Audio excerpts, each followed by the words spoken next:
Welcome to my second home. I am Dr. Dana Watson, official title being Host Officer Watson at the QEH, where I'll be interning for the next year.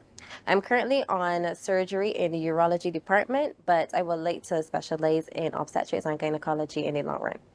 I always had this thing where I would take care of my dolls, want to take care of my granny, and my granny always used to be like, "Oh, you're going to be a doctor when you grow up." I would go around my cousins, and I would hear it all the time. So I don't know if it was the fact that I heard it constantly, and then it got a little bit deeper when I started to go to lessons, and I was talking to my late teacher at the time, and she was expressing almost in tears about the lack of a particular specialty being pediatric oncology in the region. Now, at that point in time, I wanted to go into pediatrics. And when she brought that idea of the fact that it was needed in the region and how much depth she was in having to go overseas and how much time it took out of them and how much effort it was just to get treatment, I started to look into pediatric oncology. However, as I got to QBH and started to study medicine, learning the difference about life and death, giving birth versus having to break the news to parents about, having a child that now has cancer or having to, treat children for cancer, I realized that I might not really find my love in pediatric oncology, but the joy that I have when I see a baby coming from the womb and the mommy being so elated and even daddy being like, oh my gosh, this is my firstborn, my secondborn. It's just that energy and livelihood being brought into the world has really geared me towards becoming an obstetrician. You could spend 5 years studying medicine and doing what you actually want to do, or you could spend 1 year after year after year trying to find something else that you would like to do. And guess what? You would still add up to the same 5 years. So at the end of the day, it will take some encouragement. There will be days that you would think like, why did I choose this? But at the end of the day, you have to remember why. So my reason was always the fact that, as I said, patients depend on us. And I love when a patient can look at me and say, thank you, doc. So going forward into medicine and just knowing that I have that effect on society where patients or people turn to me for advice, for any sort of help, is what pushed me and kept me here and kept me going.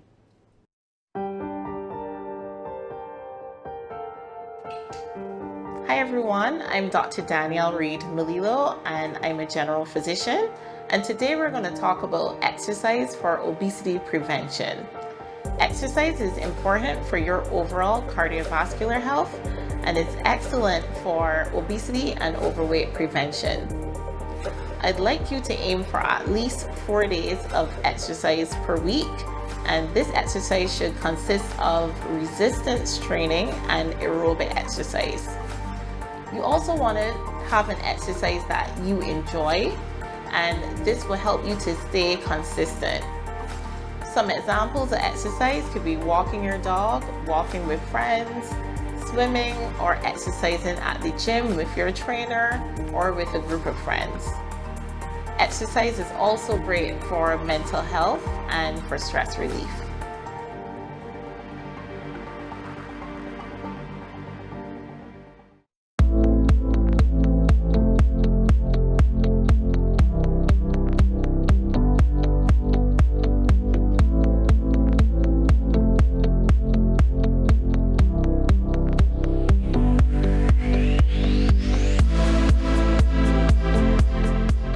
My name is Dr. Javon Rock, a 23-year-old house officer at the Queen Elizabeth Hospital with future aspiration of becoming an obstetrician gynecologist.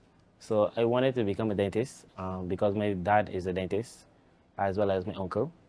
However, while at the Barbados Community College, I found an interest in becoming a doctor while volunteering at the Queen Elizabeth Hospital. I did this in the year about 2018, and from that experience, that changed my trajectory into medicine. So looking back at medical school was difficult due to the fact that it was during the COVID era. So a lot of things we had to go above and beyond just the experience. However, though, I think the University of West Indies did a good job trying to get us to the point that we were at to be able to set our exams. Medical school was difficult based on the amount of material you have to cover. However, I think that the journey was made better based on good lecturers as well as one of my role models, as well as mentor, is Dr. Kenneth Connell, Deputy Dean at the University of West Indies. So what surprised me the most about being a doctor is the amount of writing that we have to do. It might sound surprising, but we actually have to write the pre-op list, post-op treatments, writing the patient notes, as well as writing sick papers. All of these things took a bit more time than I anticipated, and that really has been one of the more difficult challenges for me. But outside of that, nothing really surprised me. What I want persons to understand or know about doctors is that we are human as well. We understand your problems. However, we are seeing multiple patients at one particular time, and we do care about you. We just have to see a lot of persons. What I want to get out of medicine is that I want to work on or contribute to our healthcare system. I see a gap in the field of obstetrics and gynecology, and I really would like to fill that void. I really want to send a message to all the young men out there that are trying to achieve something in their life, that medicine is also an option. We do need the male presence in the medical field, and the fact that it is so female dominated in my generation, I think that anything should always have balance.